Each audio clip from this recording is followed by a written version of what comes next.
Hello, YouTube, LinkedIn, wherever you're coming from. It's actually only 4:57, not 10 o'clock at night. So I'm actually a little more awake than in my previous videos, so hopefully I'm a little more engaging.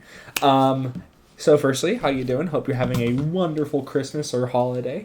Secondly, I'd love to give you guys all a big update on my GPT4ALL-Cli project. We are going to start with the main file right here. As you can see, it's a lot smaller than it once was. It used to be almost 100 lines. This is because I moved all the main functions that this uses over to a separate file. Because it just makes debugging easier, it makes modularity easier. So we import it right here, modular function, main function. You can tell I'm very creative with names. But here's the feature set right now. Let's run this program. What do you want? If you run ls, it will fetch every single compatible model that this currently supports, which is really cool. Again, I say this in every single video because it's really cool. But thank you to Nomic AI for their GPT4ALL project. Without this, none of this would be possible. I love to see that we live in a world where AI technology is now in our hands. Anyway, you can change your model. So you can run ls again to see all the different models within this, and then so like let's say I want to run. Let's see, what do I have installed? Let's say I want to run Mistral Instruct. I just grab this. I need to come up with a more efficient way of doing this step, potentially, because I feel like copying and pasting it's kind of annoying. But I'll figure it out. All right, we switch to our model, and then of course you can run your prompt by just doing nothing. However, interesting change. This is what's going to be really cool. If you run HW or hardware, you can change your compute device. I currently have it set where you can use CUDA, Vulkan, and just general CPU compute, which is what's default set to. So I'm going to switch to Vulkan or AMD. Vulkan. All right. Hello. How are you? All right, it's going to compute. Boom. And then I also have an exit, so you can type exit. Is she on exit? Yes, I do.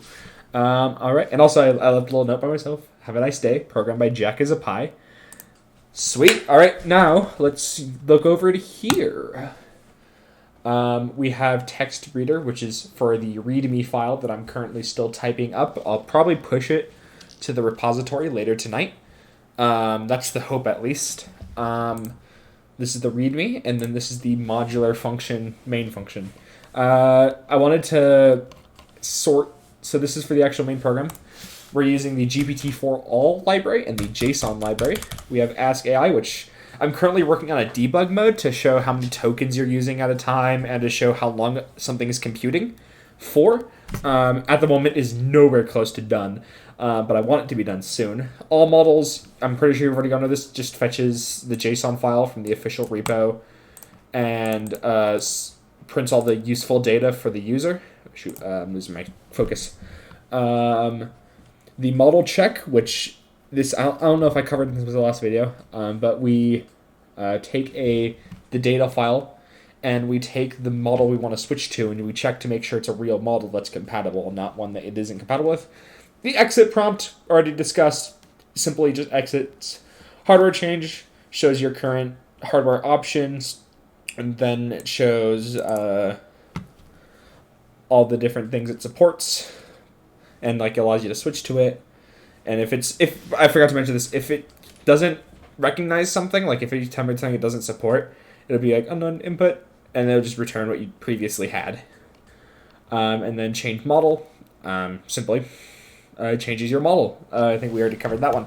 I'm currently at the moment trying to figure out how far I want to go with this, as this will potentially be used for a senior project. Right now, at the moment, for example, I'm thinking about. Well, I know for a fact I'm going to have to implement some form of being able to train a pre-existing model. Not quite sure how that works or how to do it, but that's what this video series is for, is to document my progress. I'm really excited because this is actually going together quite nicely. So yeah, I'll continue typing up my I'll continue typing up my README when I get a minute, and I'll push it to the main repository, which is, as always, is at github.com/jackisapply/GPT4ALL-Cli, which will always be in the description. That's all, I guess.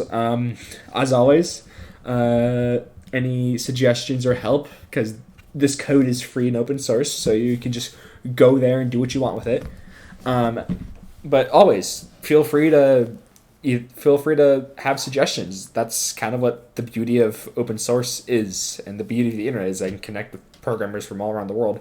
And yeah, well, without further ado, I guess I'll be out. Peace.